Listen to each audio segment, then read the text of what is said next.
சொந்தக்காரவங்க மதிச்சா கடவுள் உயர்த்த மாட்டார். உங்க வாழ்க்கை சரிவடைஞ்சுக்கிட்டே இருக்குது. அழுத்தம் திருத்தமா சொல்றேன், சரிவடைஞ்சுக்கிட்டே இருக்குது. உங்களுக்கு தெரியல, ஆனா ஆபத்தான நேரத்தில் சிக்கும் போதுதான் தெரியும். ஆனா அந்த ஆபத்துல இருந்து காப்பாற்றுவதற்கு தான் இந்த பதிவே உங்களுக்கு. காலகாலமா நான் பிரச்சனைகளை காத்துக்கிட்டு இருக்க முடிக்கணும்னு, ஆனா சாய்ப்பா எனக்கு இன்னும் முடிக்கலையே. ஏன் பொறுமை இல்லை? ஏன் இதுல கூட பேராசைப்படணுமா? நீங்க உங்க பிரச்சனையை எப்ப முடிக்கணும்னு அவருக்கு தெரியாதா? 10 வருஷமா இருக்கக்கூடிய பிரச்சனையை 6 மாசத்துல முடிக்கணும் அப்படின்னு பேராசைப்படுறது சரியா? நீங்களே சொல்லுங்க. ஆனா ஒரு விஷயம் இருக்குது, அந்த ஒரு வழியை தேர்வு பண்ணிட்டீங்கன்னா உங்க போராட்டங்கள் மெல்ல மெல்ல குறையும். அதற்கு உண்டான வெற்றி வாய்ப்பும் அதிகரிக்கும். உங்க வாழ்க்கையில வெற்றி வேணுமா? எதிர்நீச்சல்ல போட வேண்டாம். ஸோ சில பாயிண்ட்ஸை மைண்ட்ல யூஸ் பண்ணிக்கோங்க. ஃப்ரீயா சிரிச்சுக்கிட்டே சமாதானத்தோட வாழ்க்கையை வாழலாம், ஜெயிக்கலாம். ஓம் சாயிரா சாயிரா, ஓம் சாயிரா சாயிரா, ஓம் சாயிரா சாயிரா, அன்பே சாயிரா, பேரன்பே சாயிரா, அகிலம் தளிக்க ஆத்மா விழிக்க அனுதினம் சாயிரா, எங்கள் அன்பே சாயிரா.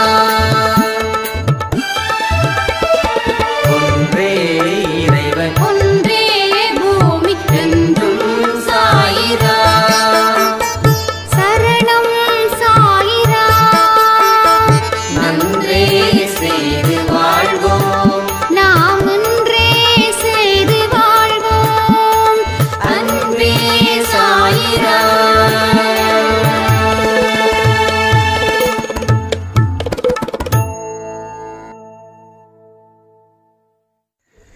என் உயிரின் உயிரானவர்களே, வாழ்க்கையில் மிக முக்கியமான ஒரு விஷயத்தை நாம் இன்னைக்கு சிந்திக்கணும், அதை செயல்படுத்தணும்.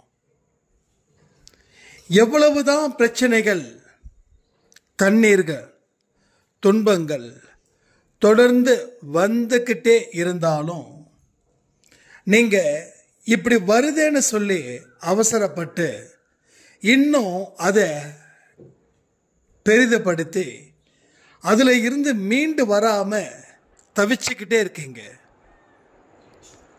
உங்களுடைய வாழ்க்கையில் இதை நீங்கள் இழந்ததால் பலதையும் இழக்க வேண்டிய ஒரு நிர்பந்தம் உங்களுக்குள்ளே இருக்குதுங்க.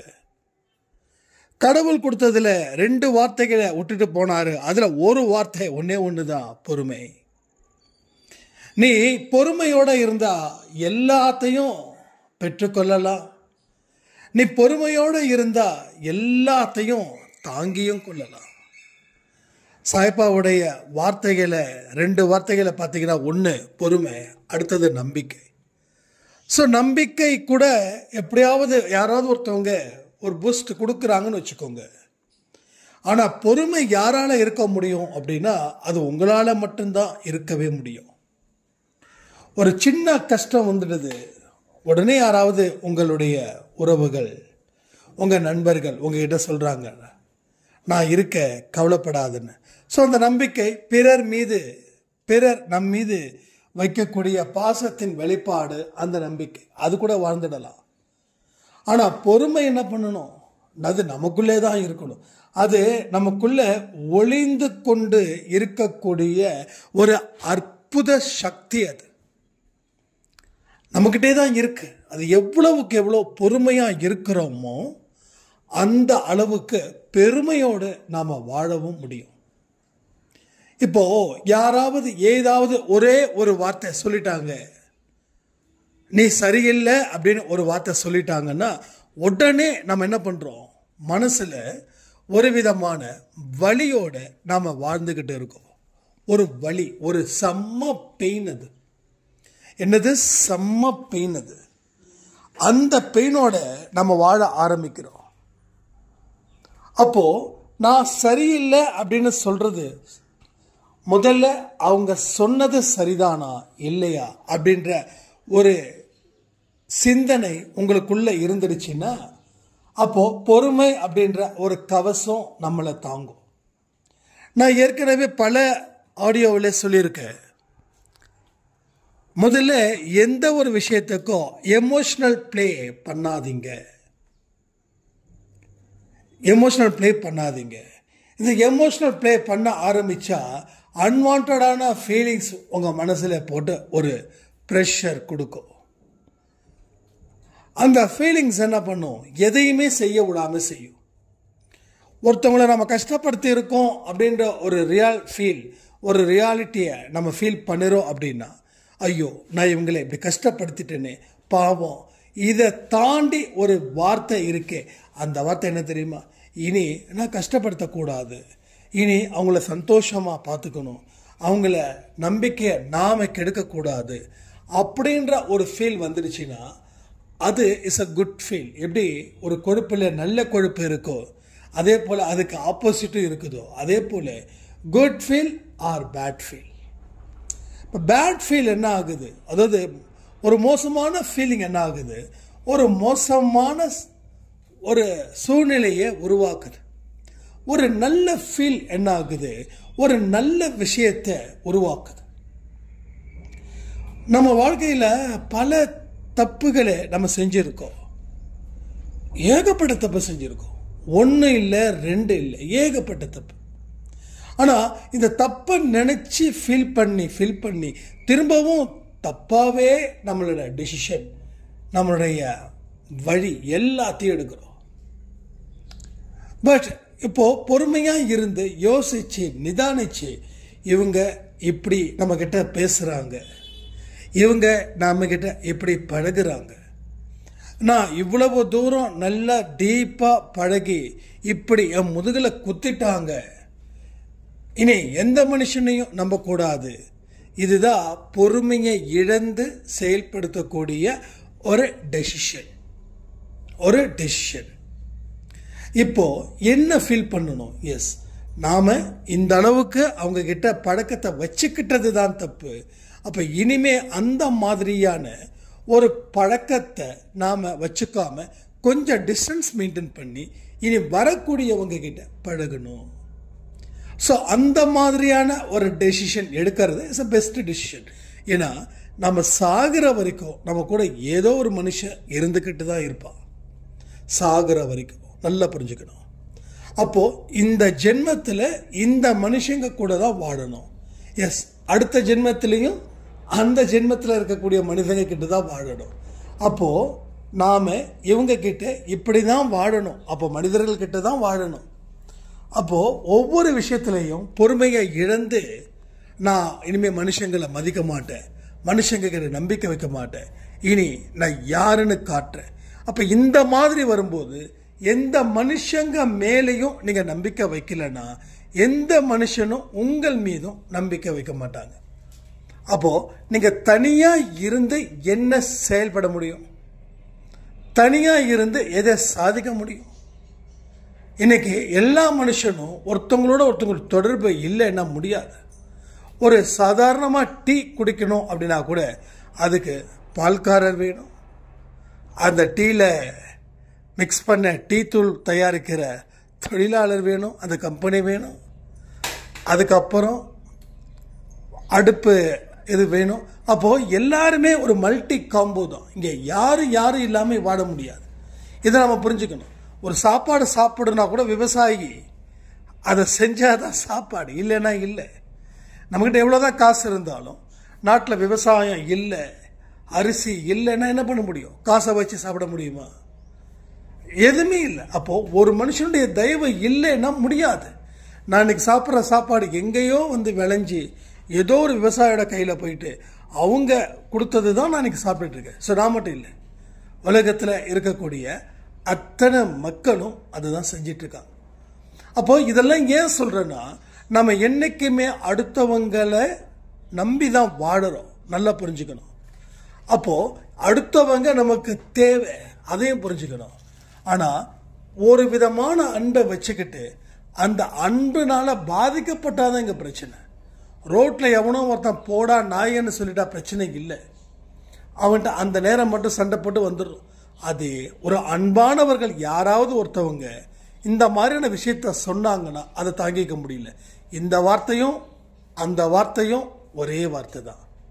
அப்போ மூன்றாவது மனுஷன் சொன்னா நம்ம பெருசா எடுத்துக்க போறது இல்லை.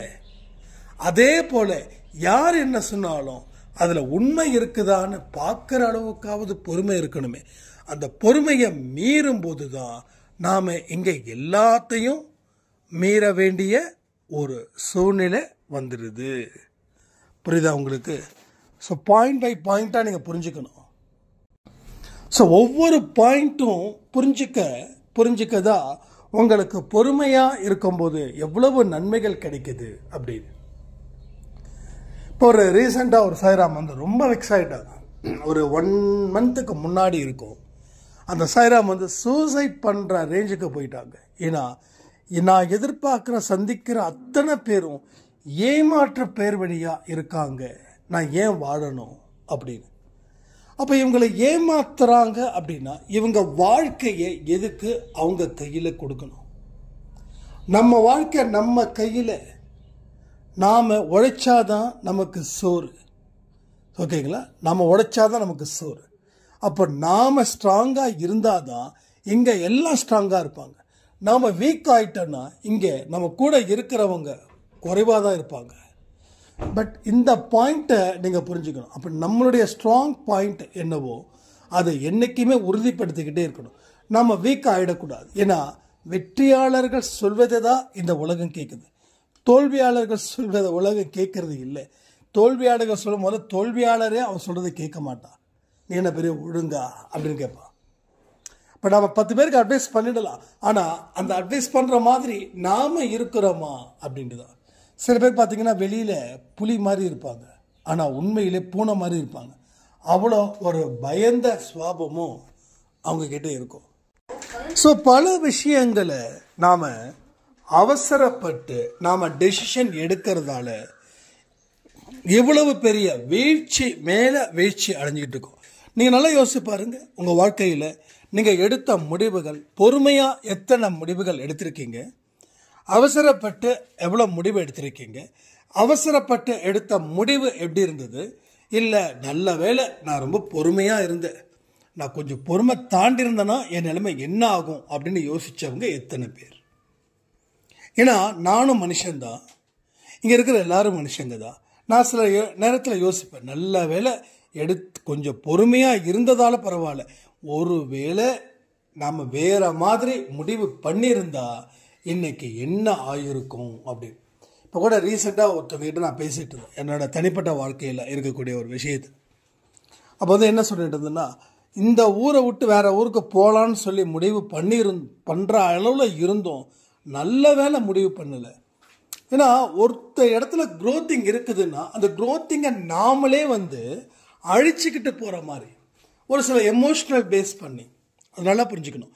எமோஷ்னல் பேஸ் பண்ணி தான் நம்மளுடைய க்ரோத்திங்கே நமக்கு எடுத்துக்கிறோம். எமோஷ்னல் இனிமேல் என்ன இருக்கு வாழ்க்கையில் அப்படின்னு. அப்போ இனிமே என்ன இருக்குது அந்த ஒரு வார்த்தையே ரொம்ப கேவலமான ஒரு வார்த்தை. இனிமே என்ன இருக்குதுன்ற ஒரு வார்த்தையே கேவலமான வார்த்தை. அப்போ அந்த ஒரு வார்த்தை சொல்லிட்டீங்கன்னா நீங்க ஏதோ ஒரு நபரை காரணத்துக்கு தேடுறீங்கன்னு அர்த்தம்.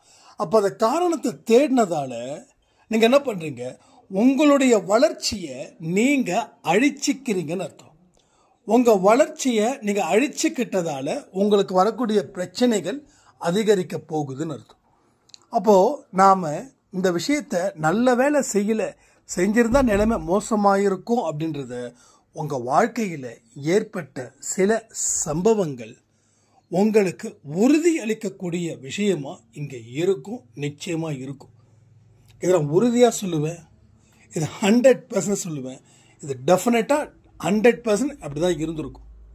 அப்போ அந்த ஒரு ஃபார்முலாவை நம்ம கொண்டு வந்துடலாமா? அப்போ இனிமே என்ன நடந்தாலும் நான் பொறுமையா இருப்பேன் அப்படின்ற ஒரு உத்தரவாதத்தை இன்னைக்கு நாம ஏற்படுத்திக்கலாமா? இந்த உத்தரவாதம் உங்க வாழ்க்கைய மாத்துமா மாத்தாதா? இந்த அஷூரன்ஸ் எந்த அளவில் நீங்கள் கொடுக்குறீங்க அப்படின்றத பொறுத்து உங்கள் வாழ்க்கையில் இனி செமையாக சூப்பராக அழகாக ஒரு வாழ்க்கையை கடவுள் கொடுப்பாரா கொடுக்க மாட்டாரா? ஸோ எல்லா விஷயங்களும் இங்கே நடக்கும். ஆனால் நாம் நிச்சயிக்கப்பட்டது நடக்கணும்னா நாம் என்னெல்லாம் சொன்னோமோ அதை நம்ம நிச்சயமாக செய்யணும். ஸோ நிச்சயமாக செஞ்சாதான் உங்கள் வாழ்க்கையில் ஒரு நிச்சயமான வெற்றியும் உங்களை தேடி வரும். அது உங்களை பலப்படுத்தும். அப்போ இதுவரைக்கும் நடந்த விஷயத்தை விட்டுட முடியுமா? நான் விட்டுடுவேன்னு சொல்ல மாட்டேன். இதுவரைக்கும் நடந்த விஷயத்தை கொஞ்சம் டீப்பாக அனலைஸ் பண்ணுங்க. ஒரு ஆடியோ முடிஞ்சதுக்கப்புறம் ஒரு 10 நிமிஷம் அந்த ஆடியோவில் என்ன சொல்லியிருக்கோம் அப்படின்றது கொஞ்சம் மனசில் வந்த வரைக்கும் ஒரு பேப்பரில் எழுதுங்க. கற்றுக்கிட்ட விஷயத்தை அப்ளை பண்ணுங்க. இது ஏன் சொல்கிறேன்னா, ஒரு சாய்ராம் இதை ரெகுலராக பண்ணுறாங்க. ரெகுலராக பண்ணி தன்னுடைய வளர்ச்சியை அதிகரிக்கிறாங்க. ஸோ வளர்ச்சி அதிகரிக்க துன்பங்கள் குறையுங்க. துன்பங்கள் மட்டும் இல்லை, கடன் சுமை இது மாதிரி ஏதாவது ஒரு ஒட்டுமொத்த கர்மாக்கள் இருந்தால் கூட அது கூட குறையும். அது குறைஞ்சே தீரும். அப்போ வளர்ச்சி இருந்துச்சுன்னா நோ இஷ்யூ. வளர்ச்சி இல்லைன்னா இங்கே எல்லாமே பிரச்சனையாயிடும். உங்கள் வாழ்க்கையில் இன்னைக்கு பல விஷயங்கள் உங்களுக்கு மீண்டும் மீண்டும் பிரச்சனைகள் கொடுக்குது அப்படின்னா அதுக்கு ஒரே ஒரு விஷயம், வளர்ச்சி அப்படின்றது நின்றுடுச்சு. எப்பொழுதோ நின்றுடுச்சு. வளர்ச்சி நின்றுடுச்சு. அதனால பிரச்சனைகள் அதிகரிச்சுது. அதனால ப்ராப்ளம் மேலே ப்ராப்ளம் உங்களுக்கு உருவாகிக்கிட்டே இருக்குது. ஸோ இஷ்யூஸ் இங்கே தான் ஸ்டார்ட் ஆகுது. இஷ்யூஸ் எங்கே ஸ்டார்ட் ஆகுதுன்னா இந்த மாதிரி தான் உங்களுக்கு ஸ்டார்ட் ஆகுது. அப்போ இதை நாம் ரொம்ப தெளிவாக புரிஞ்சுக்கணும். அப்போ என்னுடைய துன்பத்திற்கு காரணம் என்னுடைய வளர்ச்சி இல்லை. என்னுடைய வளர்ச்சி எப்பொழுதோ எங்கேயோ முடிஞ்சிடுச்சு. அதனால தான் அப்படின்னு அந்த உண்மையை ஒத்துக்கும் போது பயம் வராது. உண்மையை ஒத்துக்கிட்டா பயம் இருக்காது. ஆனால் உண்மையை ஒத்துக்கலை, உண்மையை அக்செப்ட் பண்ணலைன்னா தான் பயம் இருக்காது. கவலைகள் வரும். கவலைகள் பயத்தை கொடுக்கும். பயம் விரக்தியை கொடுக்கும். விரக்தி ஒரு பாதுகாப்பு இல்லாத இடத்துல நாம் இருக்கிறோம் அப்படின்றத உறுதிப்படுத்தும். கடைசியில் வாழ்க்கையை முடிச்சுக்கணும்னு தோணும். ஒரே ஒரு விஷயம்தான். அந்த ஒரு விஷயத்தோடைய அப்படியே புள்ளி வச்சா ஒரு கோலம் வருதோ அதே போலதான் நல்ல விஷயமா இருக்கட்டும் இல்லை தீய விஷயமா இருக்கட்டும், இந்த விஷயத்துடைய லாகின் எங்கேருந்து ஸ்டார்ட் ஆகுதுன்னா ஒரு ஸ்மால் பாயிண்டில் இருந்து ஸ்டார்ட் ஆகுது. அந்த ஸ்மால் பாயிண்ட் வந்த உடனே நீங்கள் அதற்கு தகுந்த மாதிரி ரியாக்ட் பண்ணியிருந்தீங்க அப்படின்னா அது பெருசாக இருக்காது, உங்கள் வாழ்க்கையை பாதிச்சிருக்காது. அப்போ அங்கே ஆரம்பித்த பாயிண்ட்டு இன்னைக்கு எண்டில் நிற்குது. ஆனால் எண்டுக்கு நீங்கள் போகக்கூடாதுன்றது கடவுளுடைய விருப்பம். கடவுளுடைய விருப்பமே அதுதான். அவர் எண்டு வைப்பன்னு நினைச்சா நாம் அவருக்கு இதுக்கு நீங்கள் முடிவு பண்ணி அடுத்ததை ஆரம்பிப்பீங்கன்னு நினைச்சிங்கன்னா நீங்கள் முடிக்கிறதுலையே குறியாக இருக்கீங்க. ஐ மீன் உங்களுடைய வாழ்க்கையை முடிக்கிறதுல நீங்கள் குறியாக இருக்கீங்க. அப்போ அதை தாண்டின விஷயங்கள் இருக்கா? எஸ், நிறைய இருக்குது. நிறைய இருக்குது. வாழ்க்கையில் ஒரு பகுதியில் மட்டும்தான் நாம் இருக்கோம், அடுத்த பகுதிக்கு நாம் போகலை. இந்த பக்கம் சேறு இருக்குது, சகதி இருக்குது. ஸோ இதை தான் நம்ம இருக்குதுன்னு உணர்கிறோம். ஆனால் இன்னொரு பக்கம் ஒரு அருமையான ஒரு இடம் இருக்குது. அப்போது இந்த இடத்த விட்டு கடந்து போனாதான் அந்த இடத்துக்கு நீங்கள் போக முடியும். அந்த இடத்துக்கு போனாதான் ஒரு சௌகரியமான ஒரு வாழ்க்கையை வாழ முடியும். அப்போ நீங்கள் என்ன பண்ணுறீங்க? அந்த இடத்துக்கு போக மாட்டேன்றீங்க. இப்போ இதே இடத்துல நிற்கிறீங்க. இதே இடத்துல நின்று எனக்கு இவ்வளவு பிரச்சனைகள் இருக்குது, நான் என்ன பண்ணுவேன், என்ன செய்வேன்? இப்போ நீங்கள் புலம்புற ஒவ்வொரு விஷயமும் அந்த சேரும் சகதியும் இருக்கிற இடத்துல நின்றுக்கிட்டே இன்னொரு பக்கத்தை நீங்கள் பார்க்கவே இல்லை. அதாவது இன்னொரு பகுதியை நீங்கள் பார்க்கவே இல்லை. அந்த இன்னொரு பகுதியை பார்க்காதது கடவுள் தப்பு இல்லை, கடவுள் எல்லா பகுதியையும் காட்டுறாரு.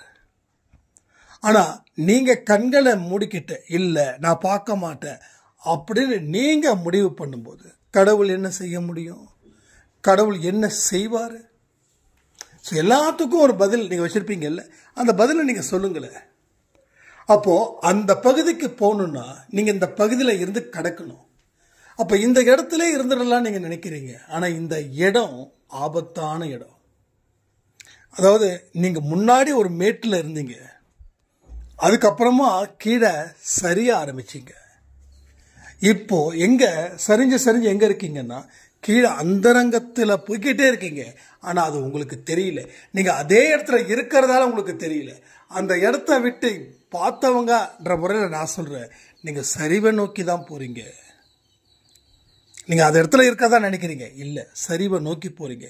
கொஞ்சம் கொஞ்சமாக சரிறீங்க. ஒன்றும் இல்லை, ஒரு டெய்லியும் பார்க்குறவங்களுக்கு நீங்கள் இழைச்சிருக்கீங்களா இல்லை குண்டா இருக்கீங்களான்னு தெரியாது, ரைட்டா? இப்போது ஒரு 6 மாதம் கழிச்சு பார்க்குறவங்க தான் கரெக்டாக சொல்லுவாங்க. அதை வச்சு நான் சொல்கிறேன், நம்ம தினமும் இந்த வாழ்க்கையை வாழ்ந்துட்டுருக்கோம், தினமும் போராடிக்கிட்டு இருக்கோம், தினமும் புலம்பிக்கிட்டு இருக்கோம், தினமும் துன்பங்களை அனுபவிச்சுக்கிட்டும் இருக்கோம். அதனால் நாம் இந்த இடத்துல இருக்கிற மாதிரி நினைக்கிறோம். இல்லை, இதை கீழே இறங்கிக்கிட்டே தான் இருக்கீங்க. கீழே இறங்க இறங்க ஆபத்து. அப்போது கீழே இறங்கிறத முதல்ல நிறுத்தணும். அதுக்கப்புறமா கொஞ்சம் கொஞ்சமாக மேலே வரணும். அதுக்கு அப்புறமா நம்ம எந்த விருப்பமான இடத்துக்கு போகணுமோ அந்த விருப்பமான இடத்துக்கு போகணும். எடுத்த உடனே சட்டுன்னு விருப்பமான இடத்துக்கு போகவே முடியாது. நிறைய பேர் பண்ணக்கூடிய மிஸ்டேக்ஸ் இது ஒன்று தான். 6 மாதமாக எனக்கு பிரச்சனை தீரலைன்றாங்க. அப்போது நான் உங்ககிட்ட கேட்குறேன், 6 மாதமாக இந்த பிரச்சனை தீரலைன்னா அப்போ இந்த ப்ராப்ளம் 6 மாதமாக தான் இருக்கா? இல்லைங்க, இந்த ப்ராப்ளம் 10 வருஷமாக இருக்குது.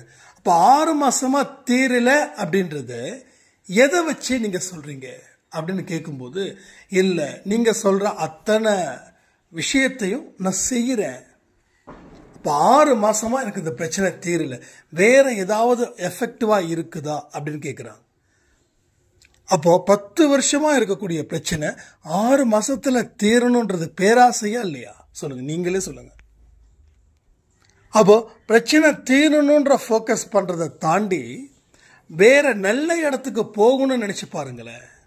அப்போ எவ்வளோ நேரம் வேணாலும் உழைக்கலாம், ரைட்டா? என்றைக்குமே நாம் என்ன சிந்திக்கிறோமோ அதை பொறுத்து தான் நம்ம வாழ்க்கையே இருக்குதுன்றது ஏன் இப்போ வரைக்கும் உங்களுக்கு தெரிஞ்சுக்க முடியல?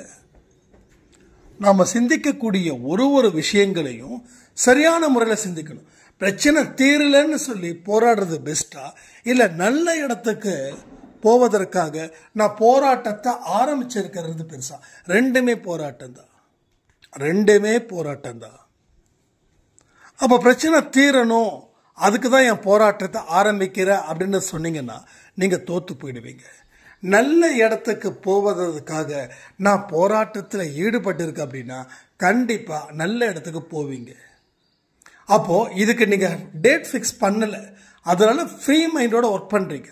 அதுக்கு டேட் ஃபிக்ஸ் பண்ணுறீங்க, ஏன்னா பிரச்சனை தீரணும், என் கடனை இந்த 1 மாதத்துக்குள்ளே அடைக்கணும், நான் எங்கெங்கேயோ கமிட்மெண்ட் வச்சுருக்கேன், அதெல்லாம் அவர் கொடுத்தா என்னால் அடைக்க முடியும் அப்படின்னு நம்பிட்டீங்க அப்படின்னா உங்களுக்கு பிரச்சனைகள் இன்னும் அதிகரிக்கும். அதற்கு பதிலாக ஒன்றும் பிரச்சனை இல்லை, பிரச்சனை இல்லாத வாழ்க்கையை வாழ்வதற்குத்தான் நான் போராடிட்டு இருக்கேன் அப்படின்னு நினச்சி பாருங்கள். உங்களோட ப்ராப்ளம் கண்டிப்பாக சால்வ் ஆகிடும், இல்லை சால்வ் ஆகிறதுக்குண்டான வழிகளை அவர் காட்டுவார். ஸோ எல்லாமே ஒன்று தான், முடிவுன்றது ஒன்று தான். ஆனால் எந்த வழியில் நாம் போகிறோம் அப்படின்றது தான் முக்கியம். இப்போது கோயம்புத்தூர் டு சென்னைக்கு போகணும் அப்படின்னா நீங்கள் கோயம்புத்தூரில் இருந்து சென்னைக்கு ஒன்று ட்ரெயின் மூலமாக போகலாம், இல்லை பஸ் மூலமாக போகலாம், இல்லை ஃப்ளைட் மூலமாக போகலாம், இல்லை கார் மூலமாக போகலாம், இல்லையா? ஸோ இது மாதிரி மோட் ஆஃப் டிரான்ஸ்போர்ட். பட் இதில் எதில் போனால் சேஃப், அதில் நம்ம ஃபில்டர் பண்ணுறோம். இதில் எதில் போனால் பட்ஜெட், அதில் நம்ம ஃபில்டர் பண்ணுறோம். இப்போ இப்போ எல்லாமே ஃபில்டர் பண்ண ஓகே ட்ரெயின் வந்து மோஸ்ட் கன்வீனியன்ட், எல்லாருக்கும் ஒரு எளிய நண்பன்னா அது ட்ரெயின் தான். அதில் இருக்கக்கூடிய பிரச்சனைகள் என்ன, முன்னாடி ரிசர்வ் பண்ணணும்னா டிக்கெட் கிடைக்காது. அப்போ முன்னாடியே ஒரு பிளானிங் இருந்துச்சுன்னா நம்ம ரிசர்வ் பண்ணி ஜம்முன்னு போகலாம். பட் நம்ம திடீர்னு ஒரு பிளான் பண்ணுறோன்னா அதில் கிடைக்கலன்னா கொஞ்சம் காஸ்ட் எக்ஸ்ட்ரா கொடுக்குற மாதிரி ஆம்னி பஸ் அப்படி இப்படி. இப்போ என்ன நடக்குதுன்ற போகிற இடம் ஒன்று தான், ஆனால் எப்படிப்பட்ட எந்த வழியில் போகிறதுன்றது தான் முக்கியம். அப்போது போராடுறோம் ஓகே, அந்த போராட்டம் வெற்றி அடையணுமா இல்லையா? இப்போ வெற்றி அடைவதற்கு உண்டான வழிகளை நீங்கள் எடுத்தீங்கன்னா தான் போராட முடியும். அந்த போராட்டமே வாழ்க்கையில் வெற்றி தரும், அவ்வளோதான். Simple logic. அப்போது எல்லாத்துக்கும் அடிப்படையாக தேவை சாய்ப்பா சொன்ன வார்த்தை தான், பொறுமை இருந்தால் நீ பூமி ஆளலான்னு சொல்லுவாங்க, புவி ஆளலாம். ஆனால் பொறுமை இல்லைன்னா உன்னையே நீ ஆள முடியாது. பொறுமை இல்லைன்னா உன்னையே நீ நேசிக்க முடியாது. யாராவது ஏதாவது ஒரு விஷயத்த சொல்லிட்டாங்கன்னா ஏற்றுக்க முடியல, அப்படியே எரிமலை மாதிரி வெடிக்கிறோம். ஏன் எரிமலை மாதிரி வெடிக்கணும்? எரிமலைனா வெடிக்கத்தான் செய்யும். ஆனால் நாம் எரிமலையா சொல்லுங்க? நாம் எரிமலையா? நாம் மனித நேயம் மிக்கவர்கள், அன்பு வாய்ந்தவர்கள். யாராவது நம்ம மேலே கல்லை எரிஞ்சா கூட பதிலுக்கு கல்லை எடுத்து அடிக்கிறதால என்ன பலன்? சரி, என்னமோ கல் எரிச்சிட்டாங்க, முடிஞ்சிருச்சு, அடிபட்டுடுச்சு, நாம் அந்த வழியை அவனுக்கு கொடுக்கணுமா? ஸோ இதுதான் மனித நேயன்றது. அப்போ கல்லை விட்டு எரிஞ்சவன் கொஞ்ச நாளில் வருத்தப்படுவான், ஐயோ அவரை போய் கல் எரிஞ்சிட்டோம், பாவம் அந்த மனுஷன் ஒரு வார்த்தை கூட எதுவும் சொல்லல அப்படின்னு சொல்லுவான். ஸோ அதனால தான் சொல்கிறேன், உங்களுக்கும் பிறருக்கும் வித்தியாசம் இருந்தால் தான் உங்களை நீங்கள் மதிப்பீங்க. ஸோ வித்தியாசம் இல்லைன்னா நீங்கள் மதிக்க மாட்டீங்க. நான் ஒரு கல் எடுத்தா அவன் 2 கல் எடுப்பான், அவன் 2 கல் எடுத்தா நான் 4 கல் எடுக்கணும், நான் 4 கல் எடுத்தா அவன் 8 கல் எடுப்பான், நான் 8 எடுத்தா 11. இந்த கல்லை விட்டு அடிக்கிறதுக்காக வாழ்ந்துட்டு இருக்கோம், நிம்மதி இல்லாத ஒரு வாழ்க்கைக்காக வாழ்ந்துட்டு இருக்கோம், எப்பேற்பட்ட வாழ்க்கையை வாழறதுக்கு ஆசைப்பட்டுட்டு இருக்கிறோம். பட் இதெல்லாம் வந்து ஒரு மாதிரியான விஷயங்களாக தெரியலையா உங்களுக்கு என்ன? ஸோ கொஞ்சம் திங்க் பண்ணி பாருங்க. பொறுமை இருக்கிறவன் எதையும் செய்ய மாட்டான், பொறுமை இல்லாதவன் தான் இந்த கவரைமான் மாதிரி செலுத்துப்பான். அவனால் அவனுக்கே லாபம் கிடையாது, அவனால் அவனுக்கு நஷ்டம். கோபத்தில் எழுகிறவன் லாபம் அடைய மாட்டான், நஷ்டம் அடைவான், வீழ்ச்சி அடைவான். ஸோ உங்களுக்கு தேவையான வாழ்க்கையை கோபத்தில் என்ன விஷ்ணு? கோபத்தோடு எழுகிறவன் நஷ்டத்தோடு உட்காருகிறான். கேட்டுக்கோங்க, இவருடைய வார்த்தையை வந்து கமெண்ட்ல வைங்க. ஏன்னா அவர் அடிக்கடி கோவப்படுவார் கஸ்டமர்கிட்ட. நான் அதான் அடிக்கடி சொல்லுவேன், இந்த கவரிமானப்பா நீ, அந்த ஒருவேளை நீ பிறக்கும் போதே எல்லா கவரிமானும் கிணத்துல விழுந்து செத்துருச்சே அப்படின்னு நான் சொல்லுவேன். ஸோ என்னன்னா ஒன்றுமே இல்லைங்க, வாழ்க்கைன்றது வந்து தலைவர் வாழ்ந்தா மூச்சு போனா போச்சுன்னுவார், அவ்வளோதான். வாழ்ந்தா மூச்சு போனா போச்சு, தட்ஸ் ஆல். ஸோ வாழ்வுக்கும் சாவுக்கும் இடைப்பட்ட நேரத்தில் எது நடக்குதோ அதான் உன் வாழ்க்கை. அதை நீ சரி பண்ணு. அதை விட்டுட்டு பொங்கி எழுந்து நான் அப்படி நான் இப்படி நான் யாருன்னு தெரியுமா, இதெல்லாம் அன்வான்ட், இதெல்லாம் காமெடி, இதெல்லாம் கோமாளிங்க செய்யக்கூடிய வேலைகள். ஸோ கோமாளிகள் தான் இப்படிலாம் செய்வாங்க. ஸோ நாம் கோமாளிகளாக இருக்கணுமா? இல்லை மதிப்பு மிக்க மனிதராக வாழணுமா? This is a concept. இந்த கான்செப்டுக்குள்ளே உங்கள் வாழ்க்கையை கண்ட்ரோலுக்கு கொண்டு வாங்க. முதல்ல control yourself, that's all.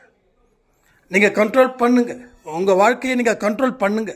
உங்கள் வாழ்க்கையை கண்ட்ரோல் பண்ணாதான் உங்கள் வாழ்க்கை கண்ட்ரோலுக்குள்ளே வரும். அப்போ தான் நீங்கள் எதிர்பார்த்த ஒரு சக்ஸஸ்ஃபுல் ஃபார்முலாவை நீங்கள் பண்ண முடியும். நீங்கள் சாதாரண ஒன்றும் இல்லை, ஒரு சிம்பிளாக சொல்லி இதை முடிக்கிற ஒரு ரோட்டு கடையில் தள்ளுவண்டி போட்டு இது பண்ணார். சரிங்க, ஒரு குடுகுடுப்புக்காரர் டிஸ்டர்ப் பண்ணுறாரு. ஸோ ரோட்டில் வந்து தள்ளுவண்டிக்காரர் வந்து கடை போடுறாரு, வடை போண்டா பஜ்ஜி விற்க, அது மாதிரி. ஆனால் நான் ஏற்கனவே சொல்லியிருக்கேன். பட் அவர் என்ன பண்ணுறாரு, எங்கேயோ வந்து அவங்க சொந்தக்காரவங்க கிட்டலாம் தான் வந்து ஒரு பெரிய ஹோட்டலில் ஒர்க் பண்ணுற மாதிரி, பெரிய சர்வராக ஒர்க் பண்ணுற மாதிரி. அது வரைக்கும் அவரோட லாபம் எல்லாமே ஒன்றுமே இல்லை, நஷ்டம், ஏகப்பட்ட நஷ்டம். ஆனால் தொழிலை நல்லா கொடுத்தாரு. ஆனால் வெளியில் ஒரு ஒரு ஒரு விஷயத்தை ஏற்படுத்தினார். அதாவது இப்படி தள்ளுவண்டி கடை போடுறதால அது எனக்கு அசிங்கம், என்னை பற்றி என்ன நினைப்பாங்க அப்படின்ற மாதிரி ஒரு தாட் ப்ராசஸிங். இப்போ என்னாச்சு, நீ தொழிலில் நேர்மையாக இருந்த, ரைட், சந்தோஷம்.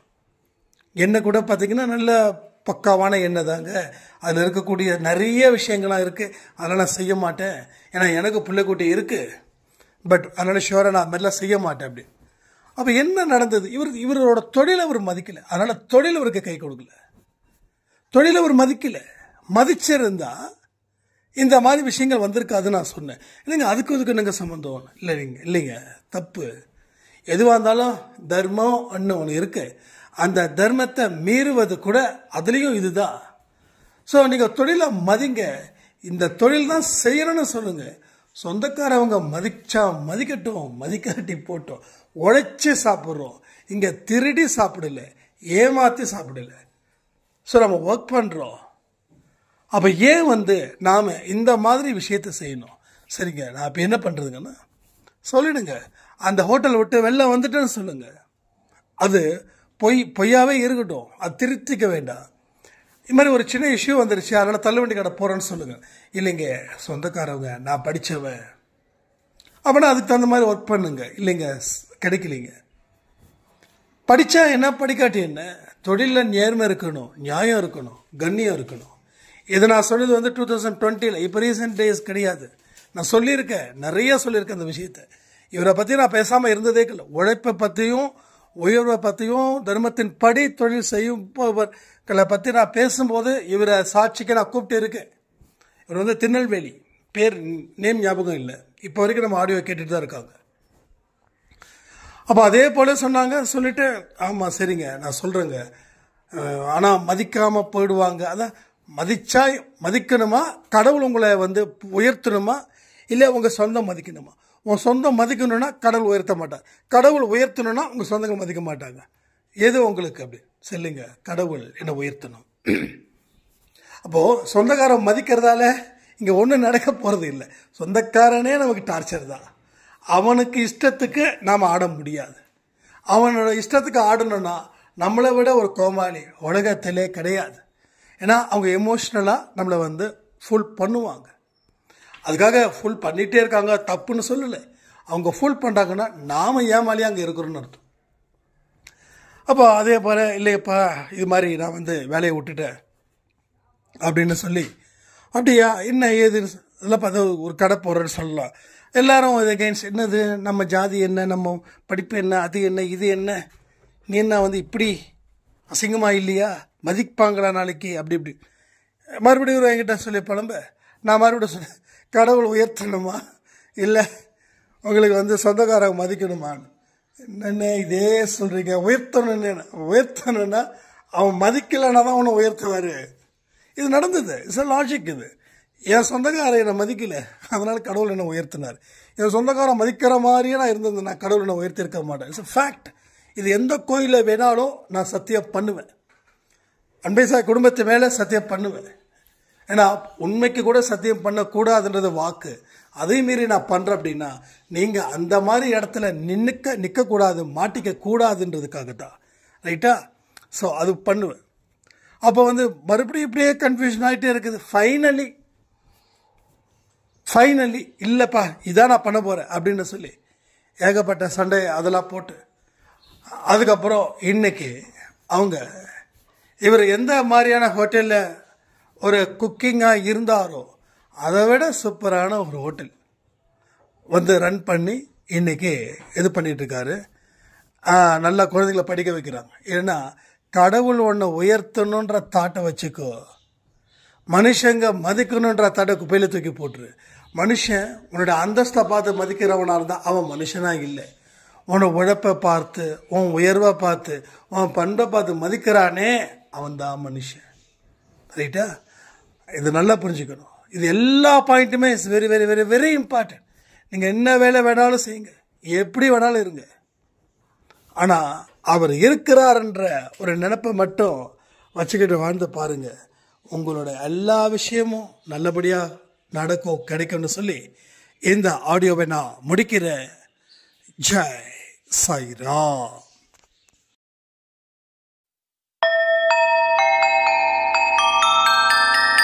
ஓம் சாயிரா, சாயிரா, ஓம் சாயிரா.